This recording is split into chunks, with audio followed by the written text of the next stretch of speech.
maka putusan MK yang dibacakan hari ini mulai berlaku hari ini, dan dalam 2 kali 24 jam harus sudah diadakan pemilihan. Ah, gitu ya.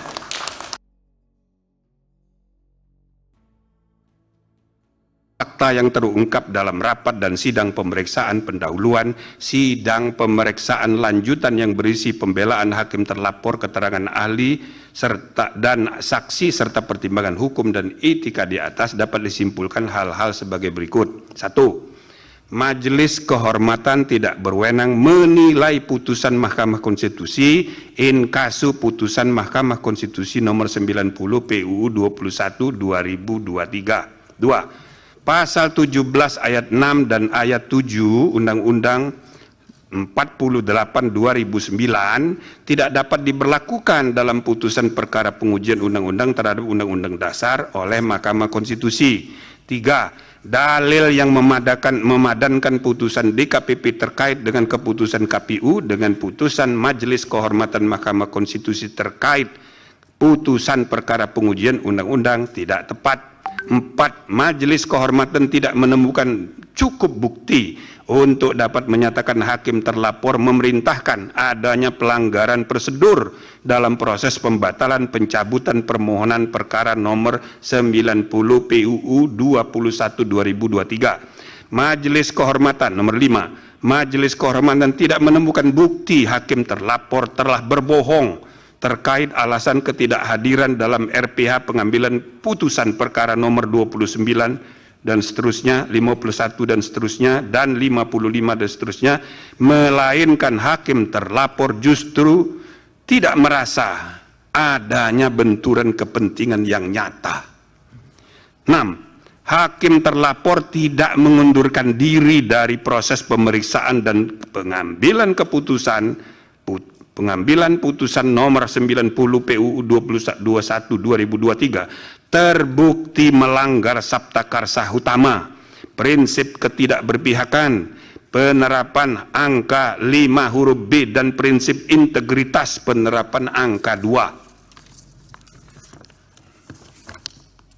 Majelis Kehormatan tidak menemukan cukup bukti berkenaan dengan motif penundaan pembentukan MK permanen, sehingga patut dikesampingkan. 8. Hakim terlapor sebagai Ketua Mahkamah Konstitusi terbukti tidak menjalankan fungsi kepemimpinan judicial leadership secara optimal, sehingga melanggar Sabta Karsa Utama, prinsip kecakapan dan kesetaraan, penerapan angka 5. 9. Hakim terlapor terbukti dengan sengaja membuka ruang intervensi pihak luar dalam proses pengambilan keputusan nomor 90 PU 21 2023, sehingga melanggar Sabta Karsa Utama, prinsip independensi, penerapan angka 1, 2, dan 3. 10. Ceramah hakim terlapor mengenai kepemimpinan usia muda di Universitas Islam Sultan Agung Semarang berkaitan erat dengan substansi perkara, menyangkut syarat usia capres dan cawapres, sehingga terbukti melanggar Sabta Karsa Utama, prinsip ketidakberpihakan, penerapan angka 4. 11. Hakim terlapor dan seluruh hakim konstitusi terbukti tidak dapat menjaga keterangan atau informasi rahasia dalam rapat permusyawaratan hakim yang bersifat tertutup, sehingga melanggar prinsip kepantasan dan kesopanan, penerapan angka 9. 12. Permintaan pelapor BEM Unusia agar tidak mengikut sertakan hakim terlapor dalam pemeriksaan perkara nomor 141 PUU 21 2023 dapat dibenarkan.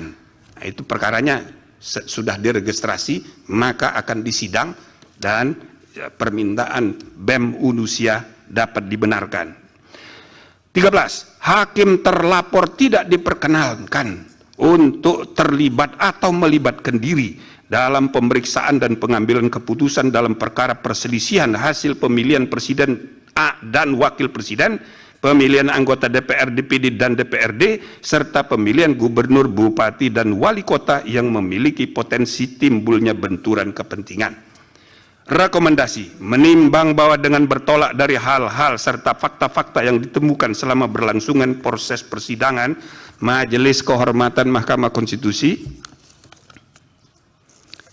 memandang penting merekomendasikan hal-hal berikut. 1.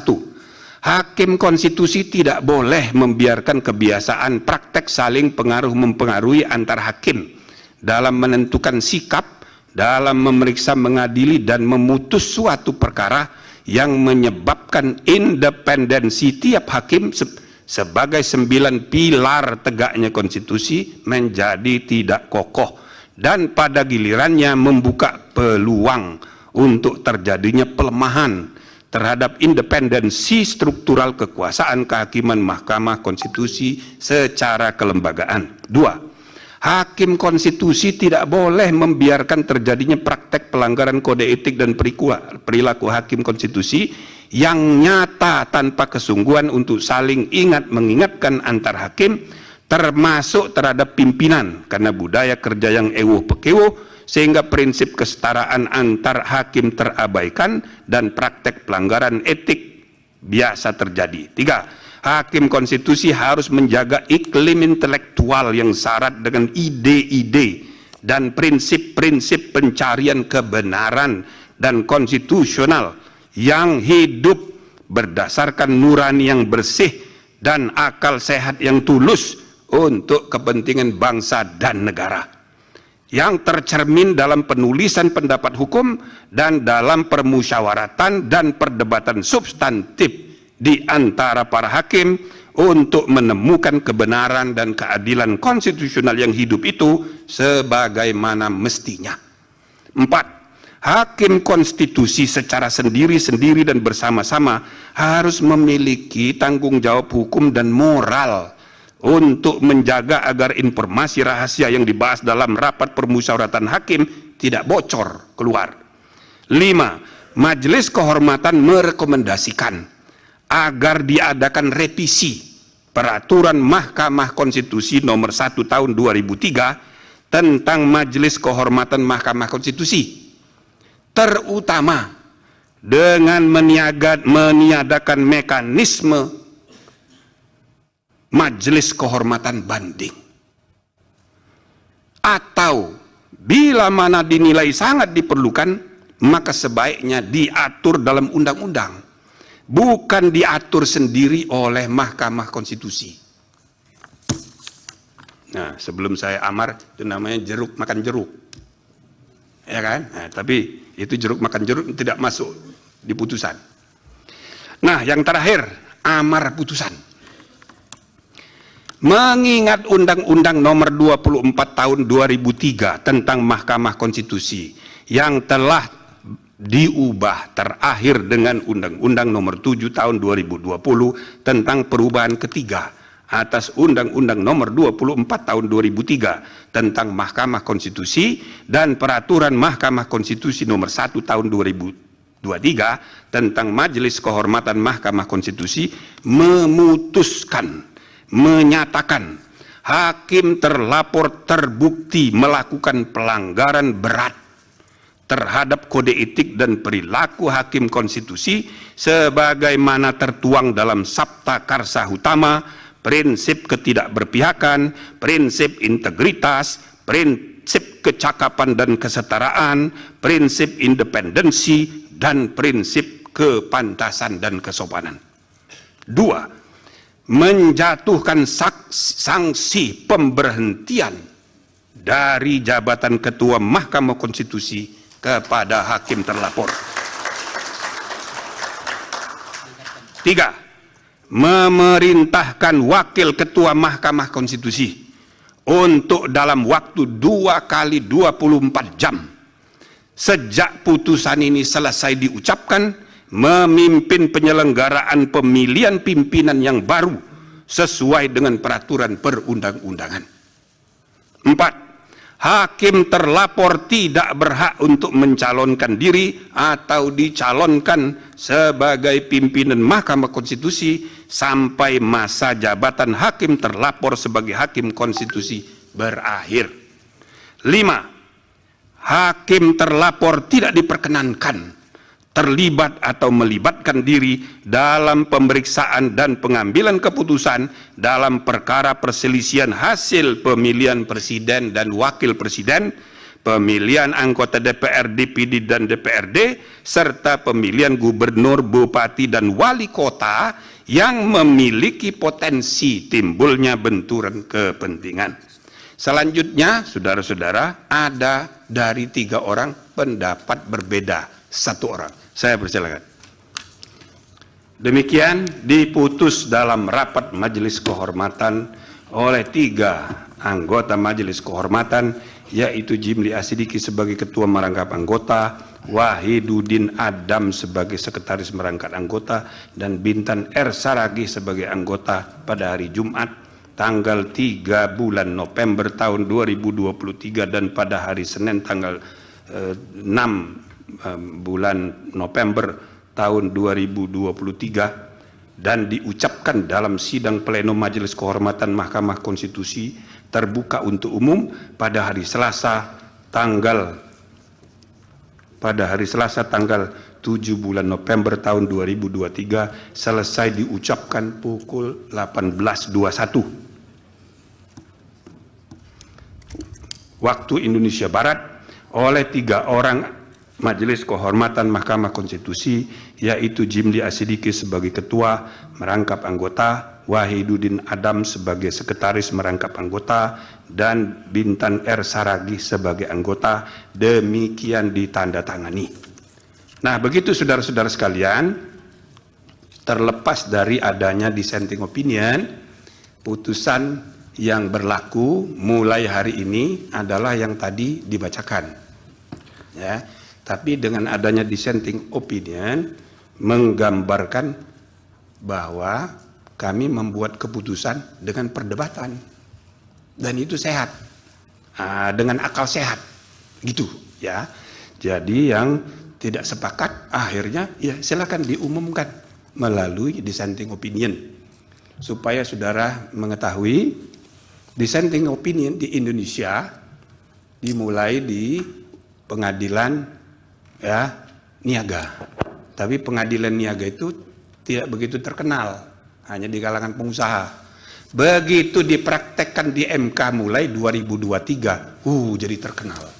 Maka sekarang sudah menjadi kebiasaan bahwa pengadilan itu harus ya kan memperdebatkan akal sehat, dan kalau tidak sepakat diumumkan kepada publik sebagai wujud pertanggungjawaban publik. Nah, jadi saya rasa ini satu ya. Yang kedua, tadi saya kemukakan yang berlaku adalah yang diputuskan. Oke. Kami tadi sudah dijelaskan sama pendapatnya ini.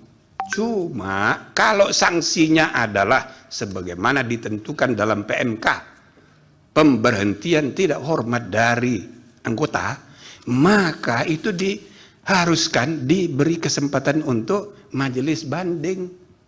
Yang majelis banding dibentuk berdasarkan PMK itu, ya kan? Nah, membuat putusan majelis kehormatan tidak pasti, sedangkan kita sedang menghadapi ya proses persiapan pemilihan umum yang sudah dekat. Kita memerlukan kepastian yang adil, gitu loh, untuk tidak menimbulkan masalah-masalah yang berakibat pada proses pemilu yang tidak damai, proses pemilu yang tidak terpercaya. Nah, untuk itulah kami memutuskan berhenti dari ketua sehingga ketentuan mengenai majelis banding tidak berlaku. Karena dia tidak berlaku, maka putusan MK yang dibacakan hari ini mulai berlaku hari ini, dan dalam 2 kali 24 jam harus sudah diadakan pemilihan. Gitu ya. Udah ada. Nggak usah keras-keras tepuk tangannya, dalam hati aja. Nah, jadi saudara-saudara sekalian, inilah putusan ya, mudah-mudahan ya dilaksanakan, dihormati sebagaimana mestinya.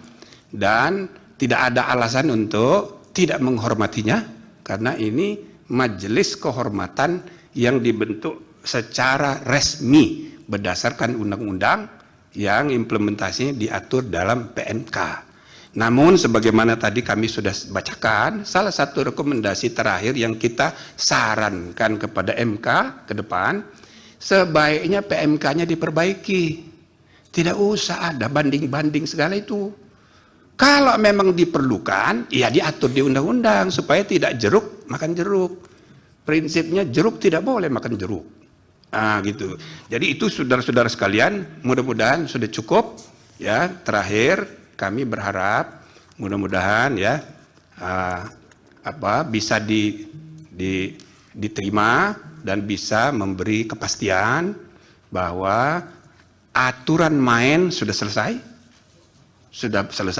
dengan putusan MK dan kemudian sudah dilaksanakan sebagaimana mestinya oleh penyelenggara pemilu, meskipun kenapa kami sebut secara khusus permohonan dari BEM, bukan BEM ya, mahasiswa Fakultas Hukum Universitas Unsia yang mengajukan permohonan judicial review PUU yang sudah diregistrasi nomor 141, dia menguji undang-undang yang sudah mengalami perubahan karena putusan MK.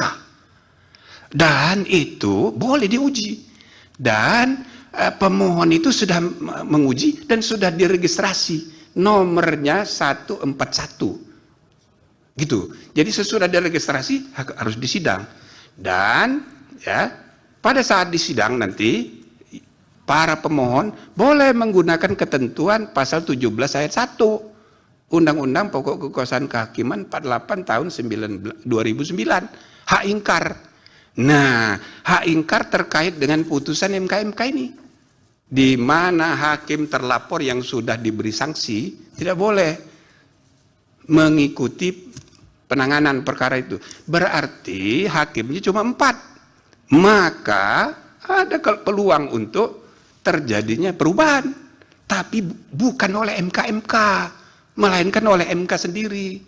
Supaya orang tidak menganggap MK itu Mahkamah Konstitusinya MK. Nah, jadi di atas MK. Nah, itu tidak benar juga. Biarlah putusan MK diubah oleh MK sendiri melalui mekanisme yang tersedia. Jadi itu saya makanya kita memberi apresiasi kepada mahasiswa ini, ya kan? Ini jadi mudah-mudahan para lawyer ini pada tersinggung semua ini dengan inisiatif mahasiswa ini, kreatif dia, dan itu boleh. Nah, namun tentu saja permainan sudah jalan.